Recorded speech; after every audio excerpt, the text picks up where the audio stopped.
Olá, estamos começando o nosso último encontro nessa Conferência Internacional do Green Building Council Brasil.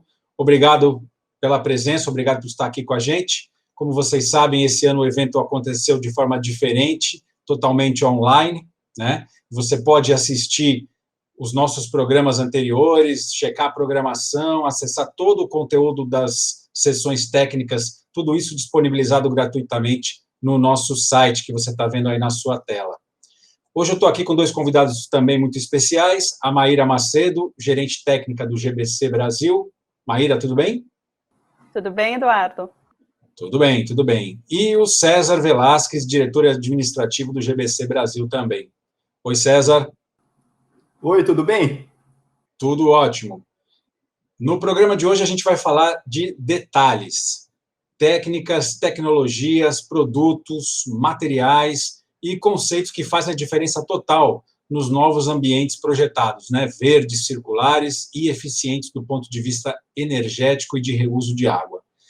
Então, vamos logo começar. A primeira sessão de hoje é sobre a influência da cor nos ambientes que vivemos. Vamos assistir e depois a gente volta aqui para comentar com vocês. As cores nos cercam o tempo todo, sejam naturais ou sejam artificiais. Quando a gente tem ambientes, né, onde a gente vai usar realmente pigmentos para trabalhar e tratar esses ambientes. Então, o que eu quero dizer é que as cores, nós sofremos influência dessas cores a vida toda. Elas são tão importantes porque às vezes passam, inclusive, despercebidas para a gente. A gente nem percebe que está sendo influenciada pela cor. E, na verdade, estamos sendo influenciados pela cor.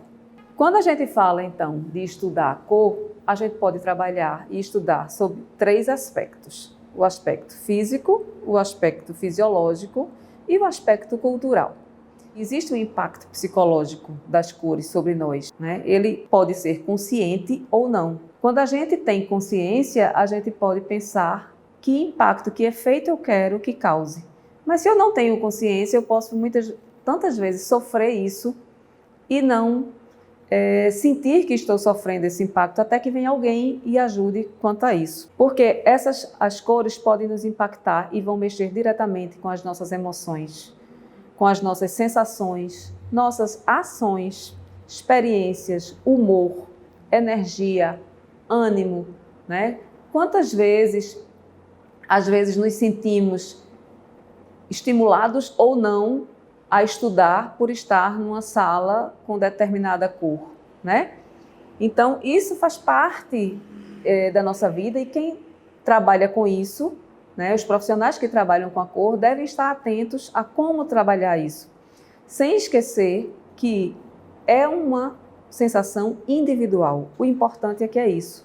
E se é tão individual, ela pode mudar de lugar para lugar, ela pode mudar de pessoa para pessoa. Ela muda, inclusive, de momento para momento na mesma pessoa, né? Então, eu hoje posso estar me sentindo muito bem num ambiente com a cor amarela e amanhã, nesse mesmo ambiente, isso pode não me fazer tão bem se meu humor não estiver em sintonia com essa cor amarela. O uso das cores deve ser a partir de observação do contexto, né?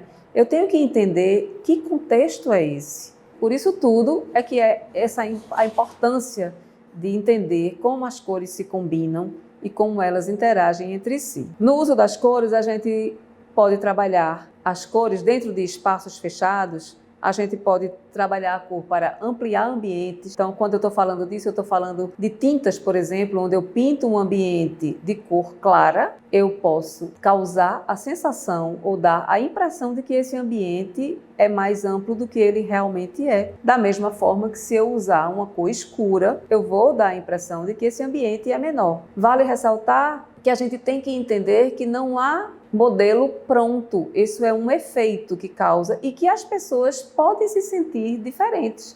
Tem gente que não vai sentir nunca esse efeito dessa cor, mas tem outras pessoas que vão se sentir tocadas por essas cores. Quando a gente pinta, o que a gente deve entender sempre é que é o seguinte: qualquer cor escura, ela se aproxima do observador. Então, qualquer efeito que eu queira e coloque. Se eu colocar uma parede escura, eu estou trazendo para mim. Se eu colocar um teto escuro, eu estou trazendo para mim. Então, sabendo disso, né, fica mais fácil. Na hora que eu uso uma cor mais clara no teto, eu estou distanciando do observador. Ou na hora que eu tenho duas cores claras num corredor, eu estou dando uma sensação de alargar esse corredor, ao mesmo tempo que, se essas cores fossem escuras, eu vou dar a sensação de estreitamento desse corredor, né? Por mais que a gente saiba, existe a psicologia da cor, que de certa forma existe, e dizendo que azul é tranquilidade, que amarelo é luz, que vermelho é energia, o branco é a pureza, o laranja traz alegria, o violeta ligado à nobreza, o verde ligado ao bem-estar, o preto ligado ao luto. Quando a gente fala isso, a gente está falando da cor isolada e não da cor junto com outro, como é em todo canto que nós chegamos. Onde a gente estiver, a gente está vendo a cor junto com outra cor. O estudo das cores e a influência disso no nosso comportamento, nos nossos sentimentos, não foi levado muito a sério isso durante muito tempo, né? Hoje é bem diferente, é um estudo que faz parte de qualquer projeto. César, como é que você vê a importância das cores nas edificações e nos ambientes? As cores, elas influenciam a nossa maneira de ser, né? Elas mexem com as nossas emoções, né? Com as nossas sensações, com o nosso humor. Quando você fala de cores, você divide em 3 aspectos, né? O aspecto físico, que a cor é uma onda eletromagnética, né? Que nós, seres humanos, vemos uma parte dessas ondas, né? O aspecto fisiológico, né, que são as sensações, as emoções que elas nos causam, né, felicidade, alegria, calor, tristeza. E os aspectos culturais, né, os aspectos ligados à nossa criação, à nossa etnia, ao gênero, alguns símbolos sociais. Então, os profissionais que trabalham com cores, né, os arquitetos, decoradores, designers, consultores, eles devem estar muito atentos com os efeitos que as cores causam, né? Nas sensações, nas emoções dos seres humanos. A gente está aqui falando das cores, né? De como elas despertam sensações, sentimentos na gente. A combinação de cores também, né? Esse estudo é um estudo bem complexo, né, César? Sim, as cores, geralmente, elas estão acompanhadas, né? Tem uma combinação de cores. Então, por exemplo, você pega uma marca Sherwin-Williams, a paleta de cores que eles têm, ela é uma paleta muito grande, né? Então, tem muitas opções.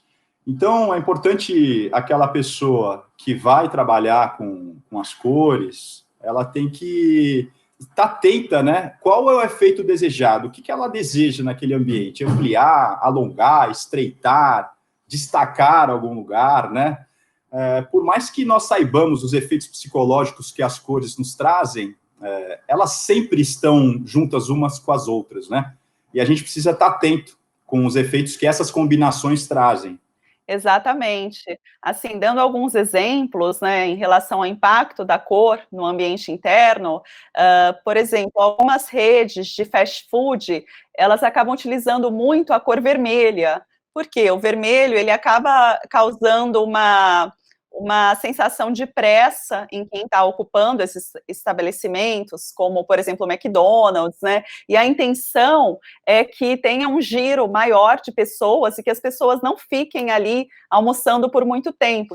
O vermelho, ele não vai ser utilizado num ambiente de hospital, em um ambiente de uma clínica, que a intenção é justamente o oposto, né, da impaciência, do nervosismo, né, que são alguns sentimentos que essa cor traz para o ocupante. Então, nesses ambientes de hospitais, é preferível usar um tom mais claro, né, tons como o azul, que acalma, um azul clarinho, um verde, que acalma, tanto em clínicas como em hospitais, né. Então, realmente, a cor, um ambiente mais escuro, um ambiente mais claro, dependendo da função, impactam bastante também em produtividade, né, na atividade que a pessoa está realizando naquele ambiente interno. É isso aí. Se você se interessou por esse tema, você que está nos assistindo, entra lá no nosso site e assiste essa sessão técnica na íntegra, porque é muito interessante. A próxima sessão que nós vamos falar aqui também é um outro item fundamental para a saúde dos usuários dentro das edificações, que é a água que é disponibilizada para os diferentes usos internos, né? E o seu reflexo na qualidade de vida e bem-estar das pessoas. Vamos assistir uns trechinhos que a Maíra e o César e a equipe toda separaram aí dessa sessão e a gente volta para falar mais daqui a pouquinho. O tema dessa palestra é a qualidade da água que consumimos diariamente. Não vou entrar em aspectos de captação, tratamento, distribuição de água, que é um assunto já bastante debatido e que é, sem dúvida, muito importante. Mas o nosso foco é como processar a água para que o usuário final, numa empresa ou numa residência, no consultório, numa entidade governamental, possa usufruir de todos os benefícios de uma água de altíssima qualidade, talvez a água ideal para consumo, para que a gente possa ter a saúde de maneira natural, como deveria ser, através de hidratação correta, fortalecimento de nosso corpo, para que a gente fique protegido de doenças, infecções, vírus e até pandemias, como a gente está vivendo no momento atual. Esse equipamento é chamado no mercado americano de ionizador ou ionizer, porque ele vai separar, depois de filtrados os elementos contaminantes, ele vai separar os íons da água, que vão sair então por uma parte principal aqui em cima e uma parte secundária aqui embaixo, que não é lixo, a gente aproveita para outras coisas. O que caracteriza uma água boa, em geral, se você perguntar para um especialista em água, são basicamente 5 parâmetros. O primeiro é o sabor e o cheiro, inodoro e insípido. O segundo é o pH, que tem a ver com alcalinidade e acidez. O terceiro, menos conhecido, é o poder de oxidação dos líquidos, que podem ser muito mais oxidantes, portanto vão te levar mais rápido para doenças, porque eles vão gerar oxidação que resulta em excesso de radicais livres no corpo, ou uma redução de radicais livres, que pode significar uma melhora na saúde e um retardamento do processo de envelhecimento. O parâmetro oxidação, que é um parâmetro menos conhecido, é um parâmetro que se pode notar na prática numa maçã que se corte e deixa o ar, numa fruta, numa verdura, ou a gente pode medir num aparelhinho como esse, que tem um sensor e um display, e ele vai medir o poder de oxidação ou antioxidação dos líquidos ou das comidas e até do ar, que é o que eu estou medindo agora nesse momento. Então o ar ele é um valor positivo, isso é medido em milivolts, e o ar dá para ver que ele tem então acima de 200 milivolts de oxidação. Tudo que é positivo nos oxida, o que é negativo nos antioxida, ou reduz a oxidação ou nos desenferruja.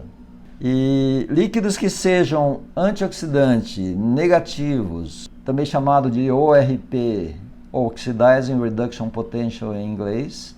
Negativo significa envelhecimento retardado ou um verdadeiro rejuvenescimento de uma pessoa ou de qualquer ser vivo. O segundo parâmetro, talvez até mais conhecido dos líquidos que são importantes para a gente, é algo comumente chamado de pH, ou poder hidrogeniônico dos líquidos, comidas e ambientes, né, o ar, que é o pH. O pH, ele normalmente pode ser medido também com um aparelho, mas nesse nosso exemplo a gente vai fazer um teste através de cores, usando um reagente como esse, que é um reagente de fenolftaleína, que eu vou colocar algumas gotas nesses líquidos para a gente ver ou verificar qual é o pH, se ele é um ácido ou alcalino.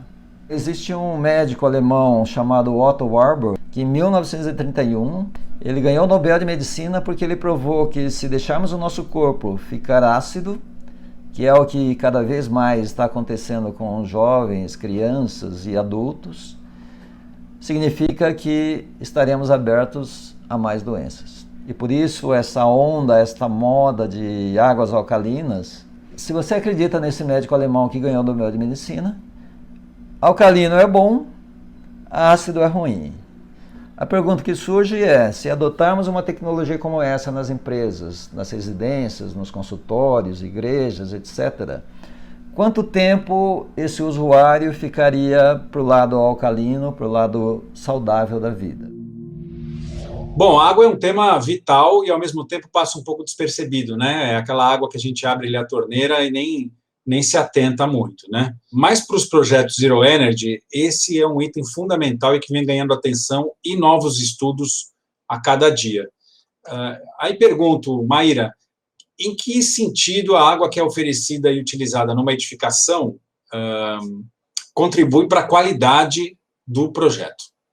Tem uma série de partículas que podem estar presentes nessa água e que acabam reduzindo a qualidade da água, né? Então, uma avaliação dessa água, se existem coliformes, como que está a turbidez dessa água, a existência de bactérias como a legionela, que causa a legionelose, né? Tudo isso pode impactar na saúde e bem-estar dos ocupantes.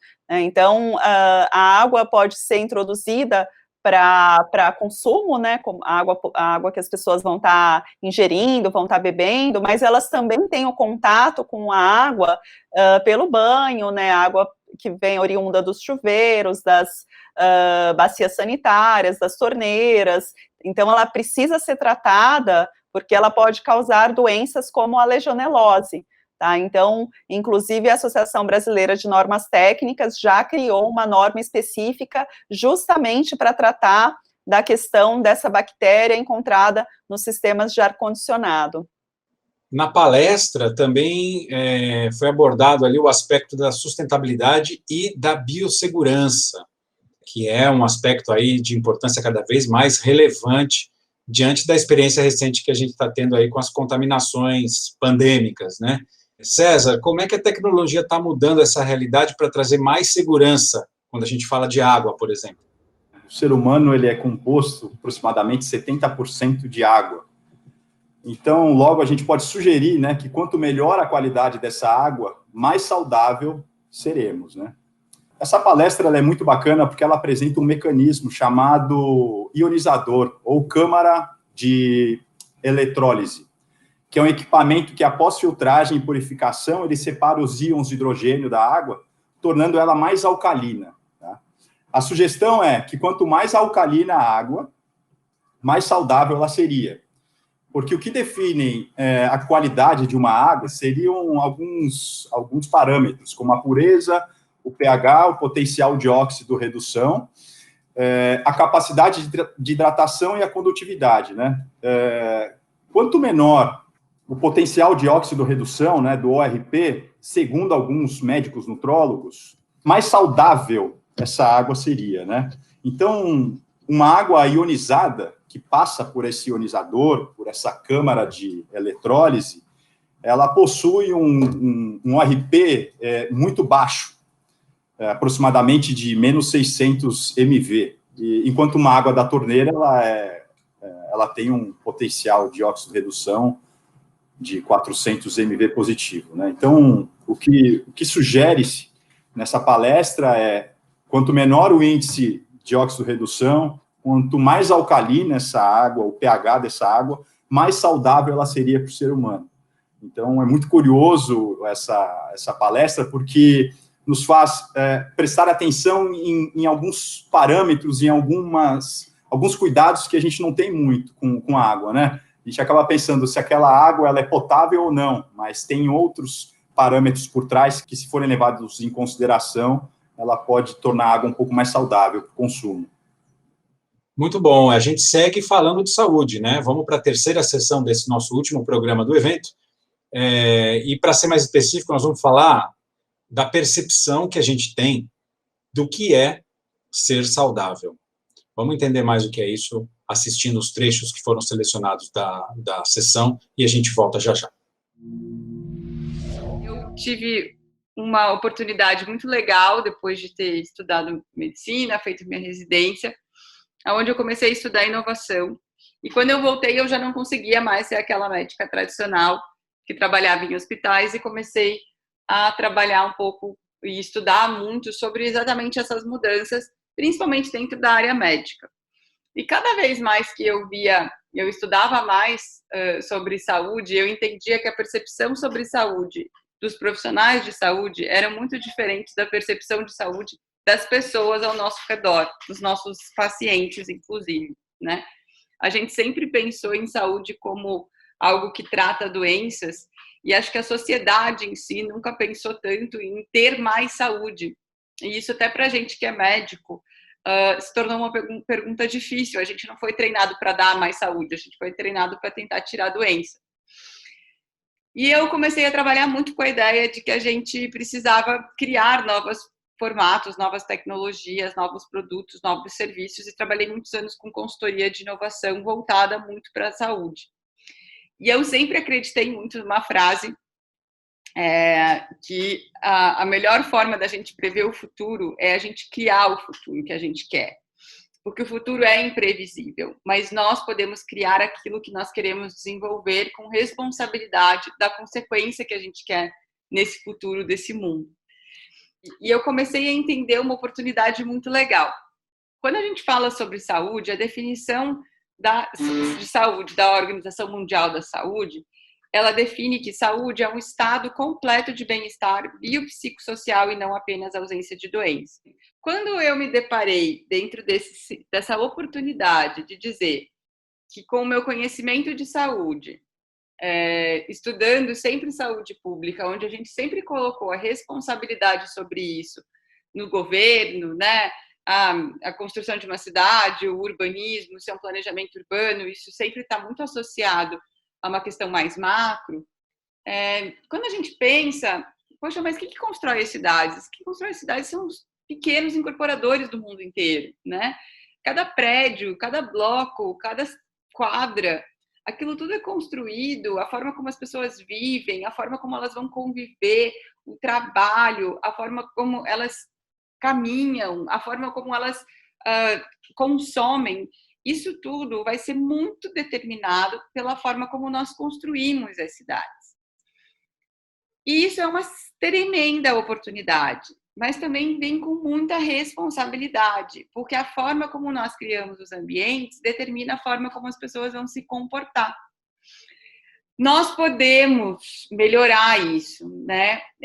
A gente aqui na G7 trabalha muito alinhada com os Objetivos do Milênio, né? Que são as ODS, que a gente chama, que é como a gente acredita que a gente pode melhorar, fazer uma agenda positiva até 2030. Então, a gente faz da nossa forma pequenininha, né? De um trabalho de formiguinha, mas que a gente está sempre treinado nessas 17 ODS que existem. E muito alinhado com isso está essa forma de pensar a construção, né? Então, aplicando estratégias de redução de emissão de carbono, ajudar a estimular o uso de um transporte mais ativo e do transporte público, você trazer novas formas de cozinhar, o cuidado, né, no risco de trabalho, levar água potável para mais gente. Eu entendi que se a gente começar a reverberar essa reflexão para os tomadores de decisão, que são todos vocês que estão nos assistindo aqui, talvez a gente crie uma agenda positiva onde cada leguinho, cada bloquinho que a gente está construindo nas cidades, independente de qual é o padrão que a gente está falando de construção, a gente começa a criar uma reflexão que contagia todo mundo, que leva todo mundo a considerar saúde e bem-estar como uma premissa de construção e não só a eficiência do projeto, né?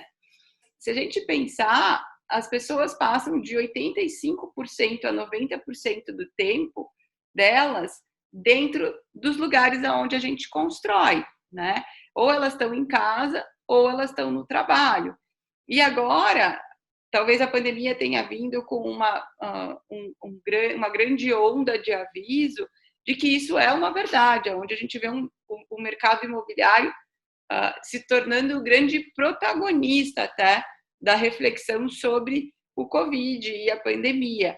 como eu vivo, aonde eu vivo, o que eu preciso, como é que eu me relaciono, como a minha casa permite que eu me relacione melhor ou pior com a minha família, né? Quem são as pessoas, o que entra na minha casa, o que sai da minha casa, como eu vivo, a importância do escritório. Tudo isso é uma reflexão que mostra que realmente o ambiente onde nós vivemos é responsável pela forma como nós vivemos e o resultado da saúde que eu tenho. Porque as pessoas estão dispostas a pagar para viver em lugares que fornecem para ela acesso a itens, né, que podem melhorar a forma como elas vivem. Quando a gente fala sobre sustentabilidade, a própria certificação de sustentabilidade já garante, né, uma arquitetura muito bem desenvolvida, muito bem desenhada, muito bem aproveitada, que gera um reflexo já imediato em prédios que trazem o bem-estar como sua premissa, né? Mas acho que a ideia de hoje é mais pensar que saúde é uma coisa de todo mundo, né? Talvez o mercado de luxo seja o responsável por ser a gotinha de água que vai gerar essa reverberação e dizer, olha, é possível pensar em construção a partir da premissa do bem-estar individual e coletivo, né? Talvez isso seja uma tendência e talvez isso exija uma adaptação de projeto rápido ou incorporação de tecnologias que ainda são um pouco mais caras no mercado. Pode ser, mas se a gente cria isso como tendência dentro do mercado, isso reverbera e se democratiza. E a gente passa a ter projetos, como na questão de sustentabilidade, onde a Minha Casa Minha Vida se torna um projeto mais eficiente, né, a partir do momento que ele implementa os conceitos de sustentabilidade para aquela construção. E assim nós vamos construindo o mundo que a gente quer criar. Maíra, como é que você vê a relação entre saúde e as certificações do GBC e edificações sustentáveis como um todo? Qual a relação entre essas duas coisas?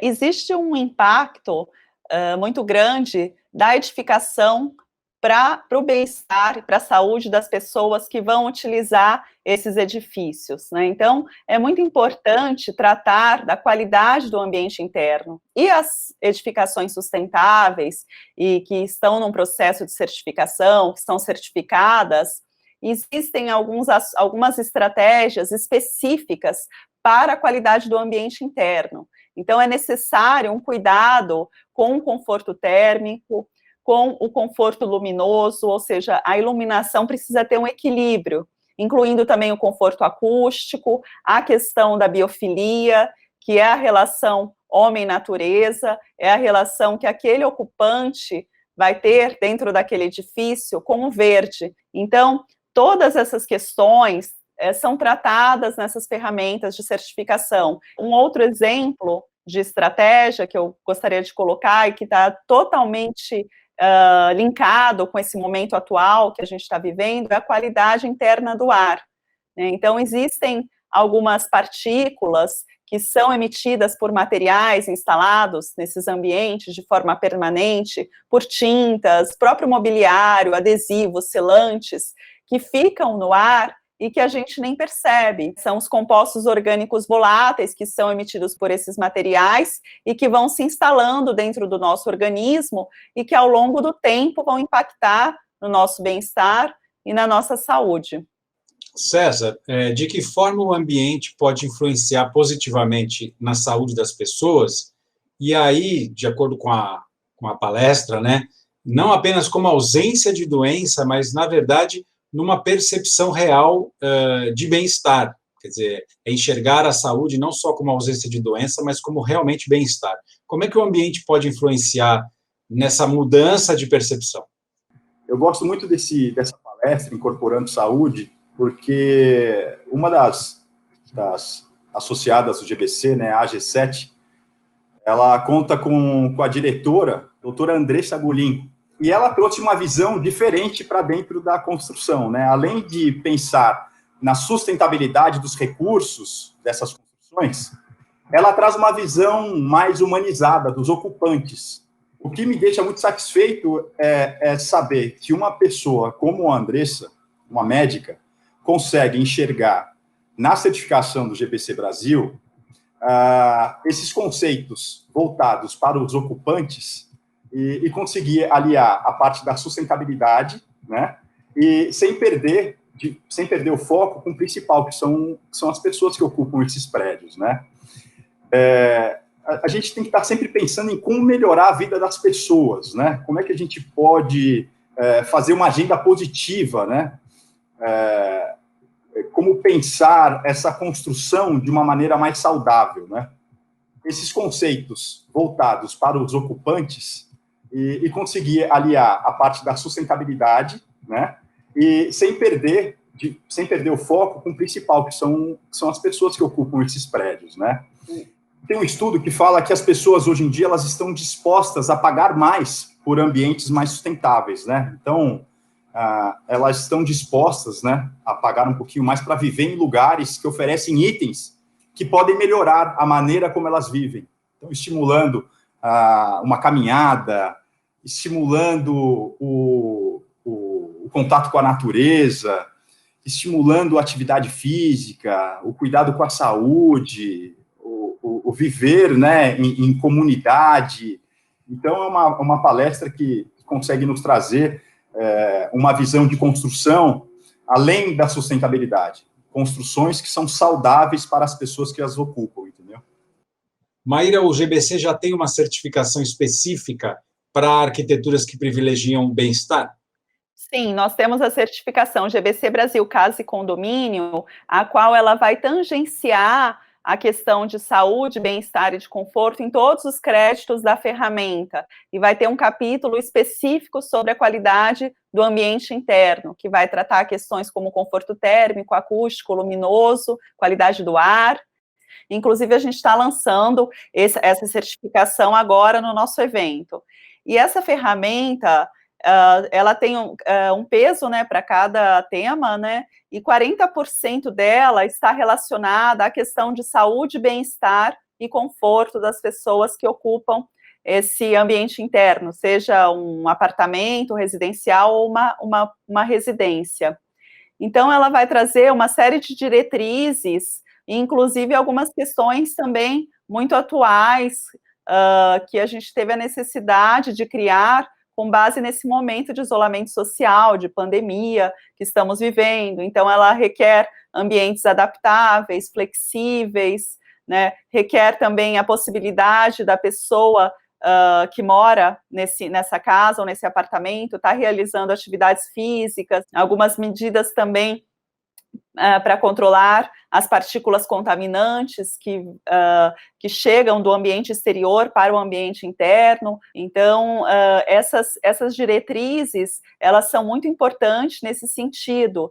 A gente teve como base para a criação dessa ferramenta vários estudos científicos, as normas relacionadas aos diversos temas pertinentes e também outras ferramentas de certificação já existentes, tais como o GBC Casa e Condomínio, a certificação Well Building Standard e a certificação Fitwel.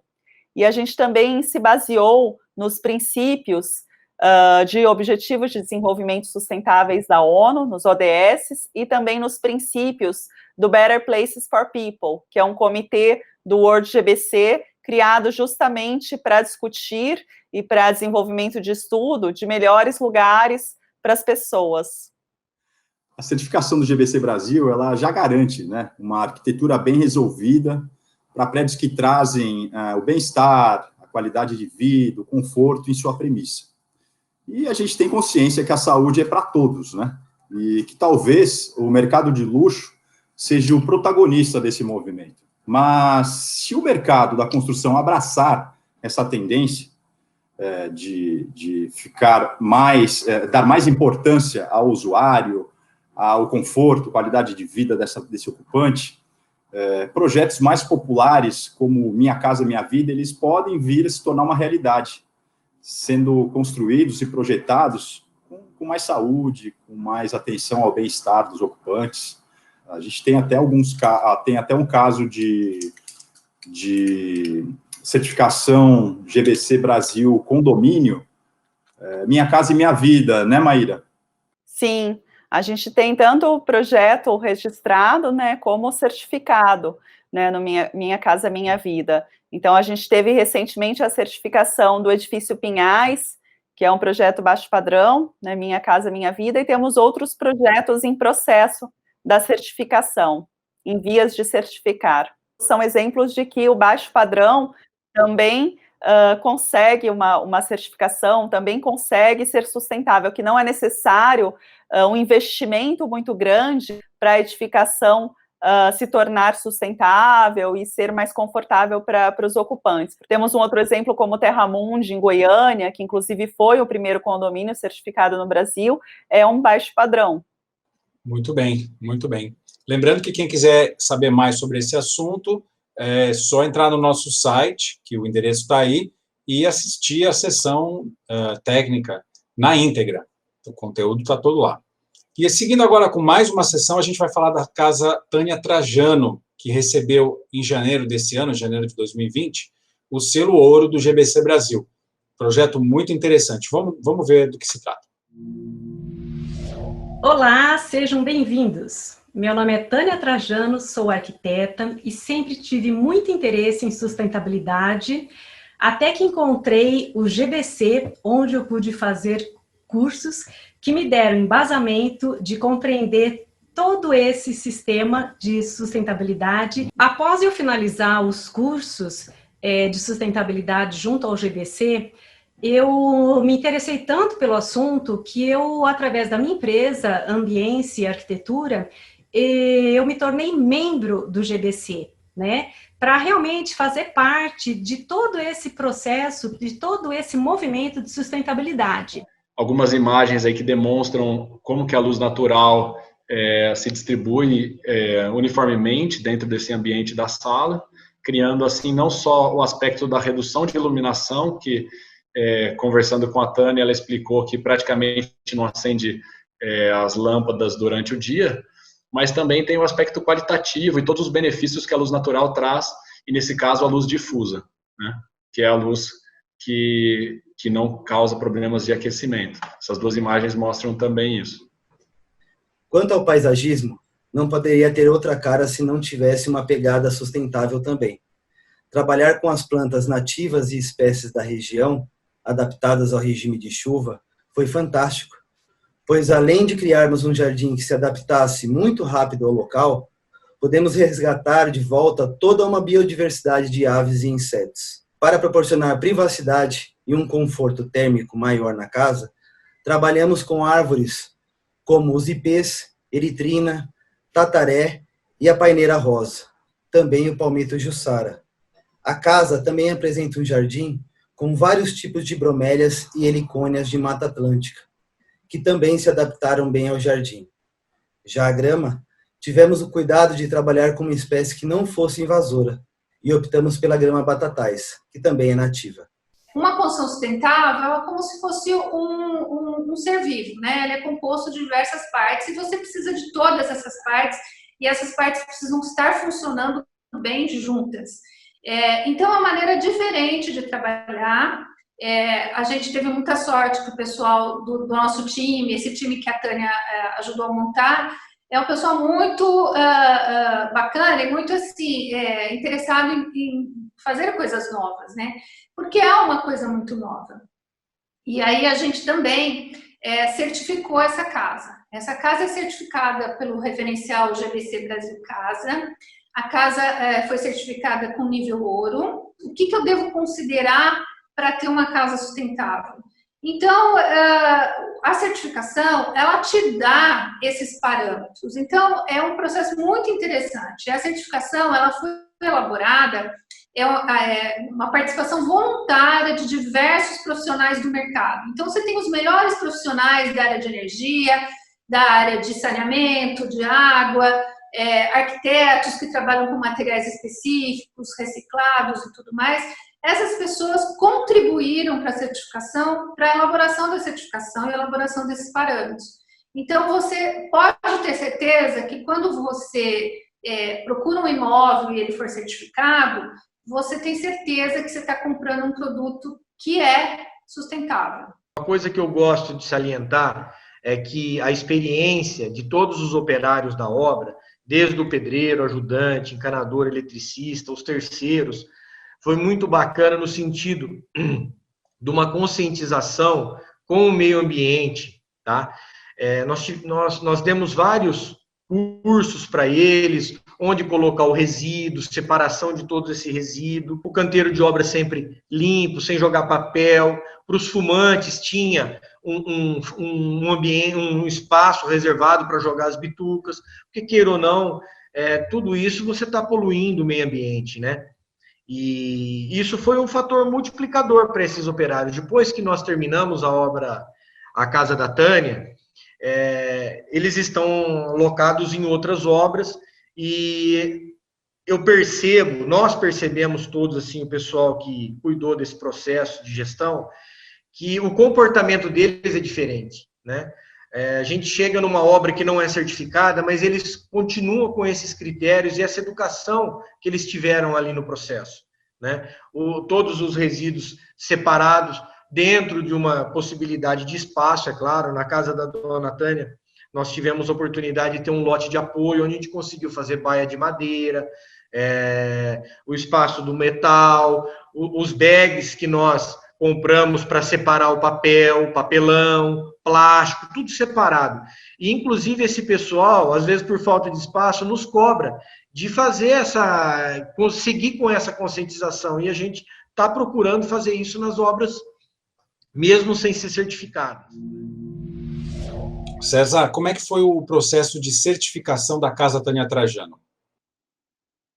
Eu gosto muito da história e dessa sessão educacional, porque a Tânia Trajano, ela fez os cursos do GBC Brasil, depois ela se tornou associada ao GBC Brasil, e quando construiu a residência, ela buscou a certificação residencial do GBC Brasil. Isso que é muito legal nesse caso da residência, da Casa Tânia Trajano. Exatamente, essa residência, ela está localizada no interior de São Paulo, na cidade de Campinas. É uma casa que tem 500 metros quadrados de área construída, e aplicou uma série de estratégias de sustentabilidade para conseguir a certificação. Então, um número muito significativo foi a redução que essa casa conseguiu na parte de energia, tá? Utilizando tanto estratégias passivas de arquitetura, né, com o uso dos brises, uma malha vertical de brises para proteção solar, mas também com o uso de sistema fotovoltaico para geração de energia elétrica. Então, ela conseguiu reduzir quase 90%, 88% do consumo de energia elétrica. Na parte de água, ela conseguiu reduzir o consumo de água potável, utilizando equipamentos, torneiras, metais, chuveiros, bacias sanitárias mais eficientes, com uma vazão máxima de 6 litros por minuto, né? Então, são alguns exemplos de estratégias que essa casa utilizou para conseguir a certificação GBC Brasil Casa. E Maíra, tudo isso que você falou mostra que esse é um projeto multidisciplinar, né? Integra várias técnicas, várias áreas, né? Qual a importância desse tipo de approach aí, de estratégia, para alcançar os objetivos pré-estabelecidos no projeto e ter sucesso? Uma casa sustentável, ela tem que envolver uma série de estratégias, ela não pode focar apenas na questão de energia, por exemplo, né? Então, ela também utilizou madeira, 100% da madeira legalizada. Tudo isso vai impactar na sustentabilidade como um todo. Então, como você falou, né, são várias questões para que uma casa seja classificada como sustentável, né? A gente precisa olhar a localização dessa residência, a proximidade de serviços, porque com isso esse morador vai poder deixar de utilizar o veículo, né, de transporte, o seu carro vai estar emitindo menos gás carbono. Então, no caso dessa casa, ela está localizada dentro de uma distância percorrida de 1 quilômetro de áreas como praças, trilhas, parques, que ela pode estar utilizando para realizar atividade física. Isso vai melhorar o bem-estar e o conforto do morador, né? Então, tem toda a questão de desempenho, que a gente sabe que é muito importante, mas também tem a questão da localização desse terreno, né, do terreno não ser um terreno contaminado, né, estar próximo a transportes públicos, estar próximos a áreas verdes, né, e também a questão dos materiais ambientalmente preferíveis, né, os materiais que são instalados na residência, eles têm que ter um impacto ambiental menor, e também a qualidade do ambiente interno. Todos esses itens são itens importantes quando a gente vai classificar uma casa sustentável, né? Então, itens de desempenho, mas itens também de conforto e de bem-estar para o morador dessa residência. É importante salientar que a Tânia Trajano, ela contou com um time, né? O João Cota, contou também com a colaboração da Ângela Mack, e é muito importante ter essa integração, né, entre esses profissionais, pensar no projeto de uma forma integrada, né? E isso aconteceu no projeto, foi muito bom, foi muito gratificante, né, para a equipe toda trabalhar nesse projeto da Casa da Tânia. E uma coisa muito bacana que foi observada é que a equipe dos trabalhadores, né, trabalhadores da obra, que colocaram a mão na massa, eles estão aplicando, né, replicando esses ensinamentos e princípios sustentáveis que eles aprenderam na construção da Casa Trajano em outras obras. Então, eles incorporaram essas boas práticas. E é muito interessante porque você vê a certificação como um agente multiplicador de conhecimento. Mesmo essas outras obras que eles estão trabalhando, que não buscam certificação, eles estão aplicando esses conceitos. É muito gratificante saber que esses trabalhadores eles estão replicando o que eles aprenderam construindo a Casa da Tânia, com a certificação GBC Brasil Casa. É a certificação como promotora de uma nova cultura, né? Uma nova cultura sustentável, de edificações sustentáveis, né? Muito legal isso que você falou, realmente, César. A gente vai continuar a falar agora de um outro item que também é super importante nas edificações sustentáveis e que está na vanguarda de um número cada vez maior de projetos nas grandes cidades. Estou falando das coberturas utilizadas em construções, como os telhados verdes, os telhados frios, os telhados solares, né, que ajudam a diminuir as emissões de CO2. Vamos assistir, que é muito interessante essa sessão. Começamos essa breve apresentação, né, explicando um pouquinho, né, o que é análise do ciclo de vida, porque essa é a base da sustentabilidade, né? Análise do ciclo de vida de um produto ou um serviço, né? E essa análise do ciclo de vida, aqui representado o ACV, é um método padronizado, normatizado, para avaliar e comparar as entradas e saídas de possíveis impactos ambientais dos produtos e serviços ao longo do seu ciclo de vida. Os ACVs são cada vez mais reconhecidos como a melhor maneira de avaliar a sustentabilidade de produtos e sistemas. Os produtos da SICA, análise do ciclo de vida, são do berço ao túmulo, do início ao fim do seu ciclo. Vamos falar da economia de energia com coberturas frias, né? Os sistemas de cobertura usados pela SICA, Cicalastic 612, que é uma membrana líquida, ou Cicafil Reflex Pro, oferecem alto índice de refletância solar, de acordo com normas, certificações nacionais e internacionais. A refletância solar nas mantas também de PVC, Sarnafil, Cicaplan, pode reduzir a temperatura na cobertura em até 21 graus e reduzir o consumo de energia gasta com ar-condicionado em dias quentes em até 20% ou mais. Falando agora também da geração de energia com os painéis fotovoltaicos. Esse sistema na SICA se chama Solar Roof. Tá? São sistemas que utilizam grandes áreas de cobertura, né? Nós podemos ver a foto do lado direito, né?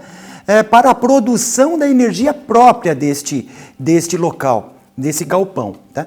As tecnologias SICA de fixação utilizadas nos painéis fotovoltaicos reduzem o número de acessórios em até 25% e o tempo de instalação em até 40%, comparado com as fixações mecânicas e soldagens comuns.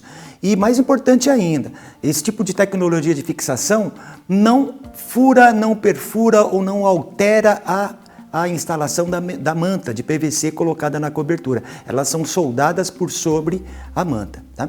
Projetos executados com sistema fotovoltaicos, aliados com revestimentos altamente refletivos, alcançam alto resultado em economia de energia, em uma média de 80% a 90%.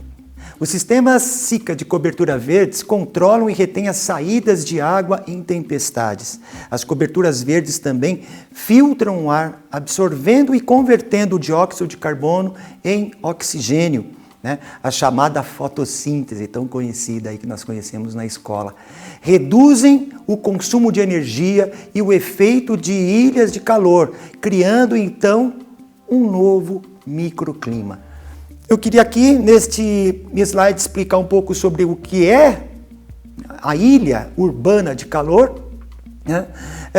Aqui demonstrado nessas duas figuras, né? Do lado esquerdo a área rural, do lado direito a área urbana. E assim, as áreas urbanas, elas absorvem e retêm muito calor, muito mais do que uma área rural. Né? A transpiração das plantas e evaporação da água do solo é muito maior na área rural do que na área urbana. Né? E a penetração da água no solo é muito maior, evidente, numa área rural do que na área urbana, que é toda impermeabilizada. Em resumo, as ilhas urbanas de calor são de 3 a 10 graus mais quentes do que as áreas rurais. Outra contribuição também é com relação à saúde, segurança e saúde, né? Produtos que têm baixo odor, baixo cheiro e são livres de VOC. Né? As membranas líquidas são livres de VOC, não contêm líquidos adesivos e durante a aplicação não requer o uso de fogo ou chama. Então dá essa segurança também. As membranas líquidas são de fácil manuseio e aplicação, é eficiente e segura. Né? Não são prejudiciais à saúde na produção, aplicação e no uso. Tá? São livres de solvente, como eu falei, reduzem a emissão de odores, são ótimas para aplicação e recuperação de coberturas. A SICA utiliza os conhecimentos que ela tem sobre os benefícios das membranas de alta refletividade e da boa resistência térmica dos materiais isolantes, o cálculo comparativo de redução de custo operacional de energia de edifícios com uma cobertura térmica ou refletiva. E aqui, para terminar os nossos cases de sucesso, foi uma obra que nós fizemos, uma recuperação na Embaixada Britânica de Brasília, né, que necessitava a recuperação de uma laje de cobertura que já estava impermeabilizada com mantas de PVC Sarnafil, né, há mais de 30 anos. A manta que existia lá era a nossa manta, que já havia sido instalada há 30 anos atrás, que estava em bom aspecto, porém tinha algumas perfurações causadas por outras interferências, antenas, por manutenções incorretas que foram feitas ao longo desses 30 anos, né? E nós chegamos com a tecnologia, a Embaixada Britânica, não, eu quero a mesma tecnologia, quero dar sequência. Aplicamos os mesmos produtos Sarnafil da SICA nesta obra de recuperação. A única foto que nós temos aí foi essa foto externa, né? Porque não era permitido fotografar a obra como um todo, mas ficou num aspecto sensacional essa obra e deu certo também. Esse é um tema que eu gosto muito, que são os telhados verdes, né? Os telhados que ajudam aí a diminuir as emissões de CO2. Acho fascinante esse tema. Né, a gente sabe que a questão do aquecimento global se tornou vital e está em todo lugar atualmente, né? E os telhados nas grandes cidades podem ter um papel fundamental aí na diminuição da temperatura das metrópoles, né? Telhados verdes, por exemplo, né? Por que esse assunto ainda não se tornou uma pauta mais popular, por exemplo, César? Bom, além dos telhados verdes, né, a SICA, que é membro do GBC há muito tempo, uma empresa química centenária, né? Ela foi fundada em 1910, veio para o Brasil em 1934, e ela é muito preocupada com a sustentabilidade, né? O lema deles é mais valor e menos impacto, para você ter ideia. Ela tem uma gama de produtos, de coberturas, que vai além da cobertura verde. Ela tem, por exemplo, painel fotovoltaico para cobertura, que produz energia. Ela tem cobertura verde, né, que entre seus benefícios, a filtragem do ar, controlam e retém a saída da água em chuvas, né, chuvas fortes ou tempestades. Ela colabora na redução do consumo da energia. Ela reduz o efeito de ilha de calor, criando um novo microclima, né? Além da fabricação, né, de sistema de cobertura fria, com alta refletância, que pode chegar a uma economia de energia até 20%, e redução de temperatura nessa cobertura, né, em até 21 graus. Então, a cobertura, ela passa a ser um protagonista, né, dentro desse mundo de construção sustentável. É verdade, né? É uma outra maneira de olhar para um pedaço, né, da edificação que as pessoas nunca deram grandes importâncias, especialmente pelo lado de fora, né? Você pensava do lado de dentro, o forro, etc. Mas do lado de fora a pessoa nunca pensava que aquilo ali poderia ter realmente alguma utilidade prática, né?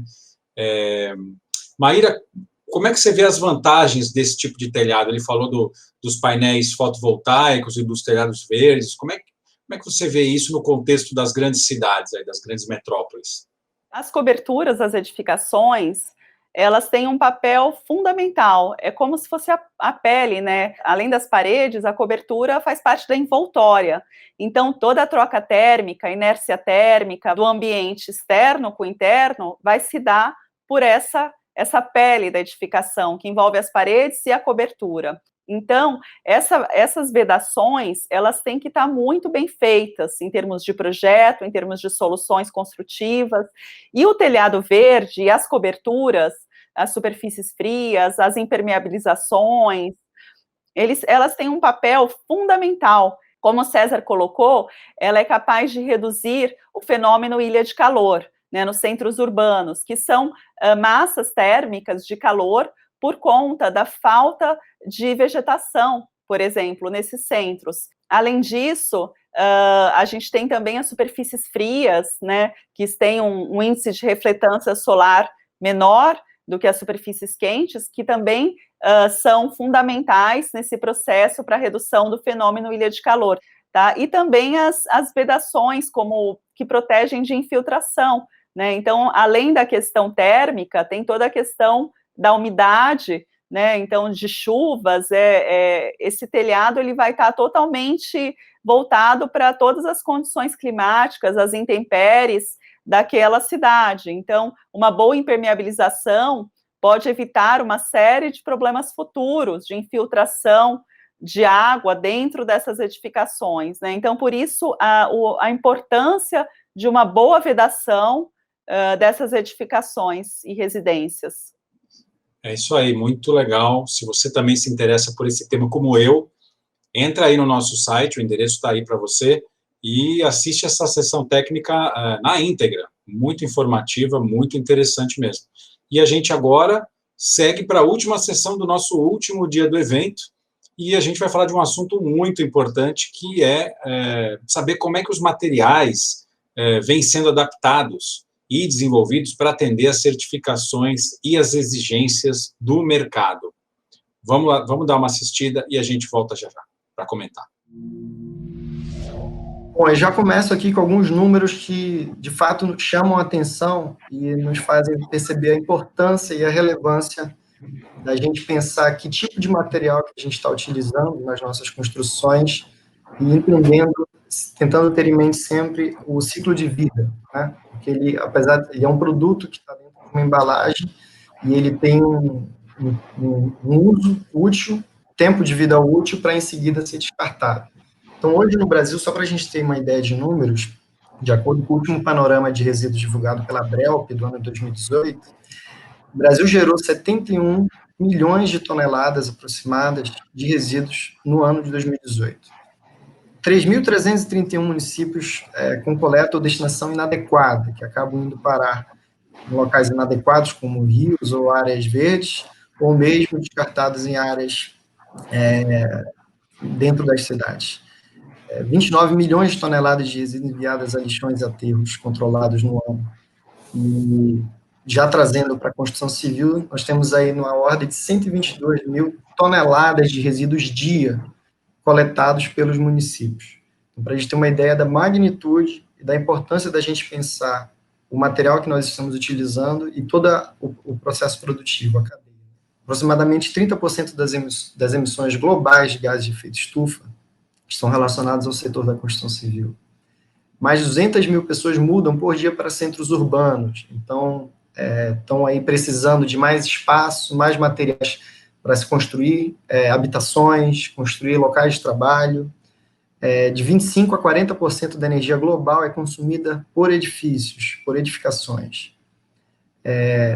Houve um aumento na taxa de 3 vezes o número de acidentes ou desastres naturais ocorridos nos últimos anos.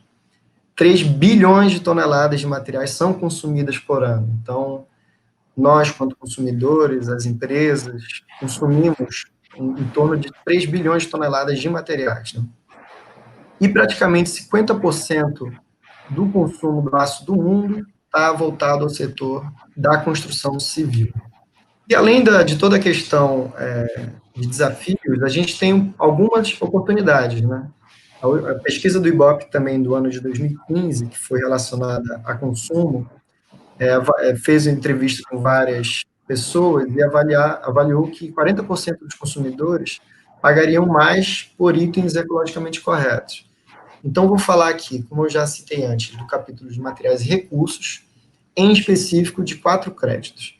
O crédito 1, de redução no impacto do ciclo de vida da edificação, crédito 2, que está no conjunto de 3 créditos que serão os seguintes, de transparência e otimização do produto. Então, o primeiro é o de EPD, né, são as Environmental Product Declarations.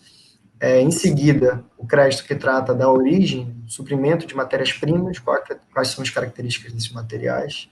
E, por fim, ingredientes de materiais, que está preocupado com a composição, que tipo de ingredientes de substâncias estão sendo utilizadas no produto. A grande intenção da certificação com esse crédito é de encorajar o uso de produtos que possuam avaliação do ciclo de vida, né, disponíveis e comprovadas, preferencialmente por terceiras partes. Lá na frente eu vou mostrar o bônus que se tem por ter uma avaliação por uma entidade terceira, que garanta a conformidade, a confiança nos dados que estão sendo repassados. Né?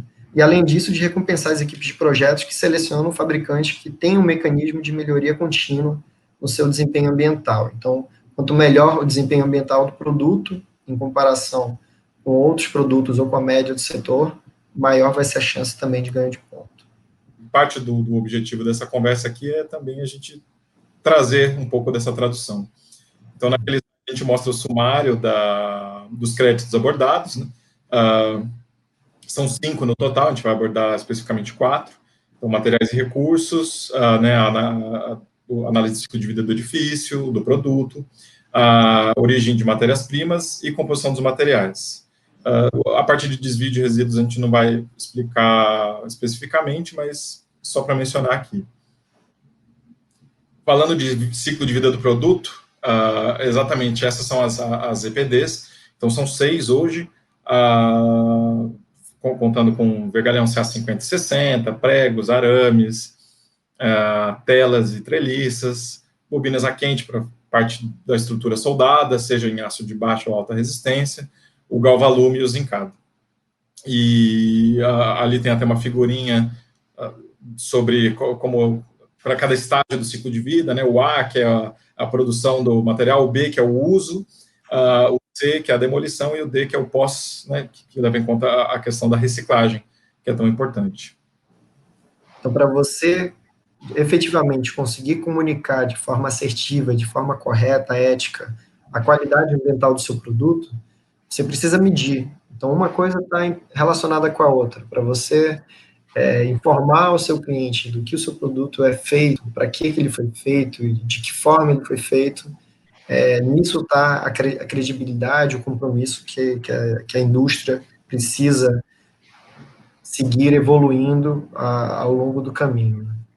E essa questão dos ingredientes saudáveis também é um ponto forte. Então, que tipo de substância, de matéria-prima está sendo utilizado e o impacto na saúde das pessoas, né? A gente está falando aqui, falando tanto do produto quanto a edificação, E é importante sempre lembrar, a gente passa 90% do nosso tempo dentro de edificações, então, os materiais que são utilizados na sua construção, de forma direta, afetam a nossa vida, a nossa saúde. Então, daí a grande importância da gente promover esse debate para a seleção, escolha de que tipo de produto está sendo utilizado e de que forma que ele pode afetar a nossa vida. César, como é que você vê a evolução dos materiais dentro do nosso setor aí, que consome muita matéria-prima e ainda lida com geração de resíduos? Como é que você vê a evolução dos materiais? Na verdade, a geração de resíduos é um grande problema, né? Toneladas de resíduos são gerados no Brasil e no mundo, por isso que a gente tem que estar atentos aos processos produtivos, né? Escolher materiais que priorizam a sustentabilidade, que tem uma análise de ciclo de vida. Os consumidores, eles já estão mais conscientes, né, e dispostos a escolher itens, produtos, materiais ecologicamente corretos. E a certificação LEED, a versão 4.1, no crédito de recursos e materiais, ela deu uma priorizada, né, ela priorizou a escolha desses materiais. E a ArcelorMittal, ela vem, né, com uma gama de produtos e materiais, com ACVs, com EPDs, com declarações ambientais, que demonstram os melhores desempenhos. Além de ter essa preocupação com o ciclo de vida desses produtos e declaração ambiental e EPDs, ela também contribui com 4 créditos. Atualmente, você consegue, através de produtos e materiais dessa empresa, que, aliás, é associado ao GVC Brasil, você consegue buscar até 11 pontos dentro da certificação.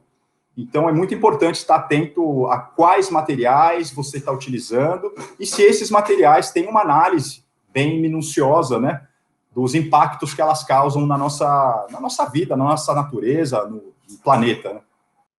Essas declarações ambientais de produto é uma análise de terceira parte que é realizada por um laboratório. Então, não é o próprio fornecedor dizendo que o produto dele, a pintura, a tinta, por exemplo, né, é ambientalmente preferível. Eles passam por uma análise, por um laboratório de terceira parte, com base nas normas ISO relacionadas, 14040, para ter a emissão desse EPD. Environmental Product Declaration. E as certificações, elas requerem uma quantidade mínima de materiais instalados de forma permanente na edificação com essas declarações ambientais de produto, ou que sejam certificados por uma certificação Cradle to Cradle, por uma Health Product Declaration, pela BIFMA, no caso de mobiliários, né? Então, ela sempre vai linkar com outras certificações para produtos, mesmo FSC para madeira, tá? Então, a gente percebe que elas acabam elevando a barra do mercado e os produtores, os fabricantes desses materiais acabam adequando os seus produtos para que eles possam ter esses EPDs, essas declarações ambientais, para que eles possam fornecer o seu produto para esse nicho de mercado que busca uma certificação. É importante a empresa ter uma comunicação transparente, informar o consumidor de uma maneira clara, né, para que ele possa fazer uma escolha melhor. É fácil a gente fazer uma analogia com a indústria da alimentação, né, com os ingredientes nos rótulos. Foi possível a população, né, escolher o que vai comprar, o que vai comer, né, comer de uma maneira mais saudável. E como os materiais nos afetam, né, diretamente, já que a gente passa tanto tempo dentro de espaços construídos, é importante a gente ter essas informações claras para a gente poder escolher de uma maneira melhor e poder ter ambientes construídos mais saudáveis, né? Então, nada mais justo do que a gente ter uma comunicação transparente e nada melhor do que as declarações ambientais, EPDs, análises, para que a gente possa ter uma terceira parte validando aquilo que a empresa mostra, né, e divulga de seus produtos. Muito bem. E com isso, estamos chegando ao fim do programa de hoje e ao fim também dessa semana cheia de conteúdo e de debates interessantes para o nosso setor. Queria agradecer demais a participação aqui hoje dos nossos convidados, Maíra Macedo, gerente técnica do Green Building Council Brasil. Obrigado, Maíra. Obrigada, Eduardo. E o César Velasquez, diretor administrativo do Green Building Council Brasil também. Obrigado a vocês, foi um prazer estar aqui. E a gente fica por aqui. Espero que vocês tenham gostado do evento do Green Building Council Brasil este ano. Na tela aí para vocês o endereço do nosso site, para você ter acesso a todos os programas dessa edição, as mais de 50 sessões técnicas que chegaram até nós de todo o Brasil e de muitos outros lugares também. E a programação completa, tudo você vai encontrar no nosso site aí gratuitamente desse nosso evento de 2020. É isso, grande abraço, obrigado pela companhia e até a próxima.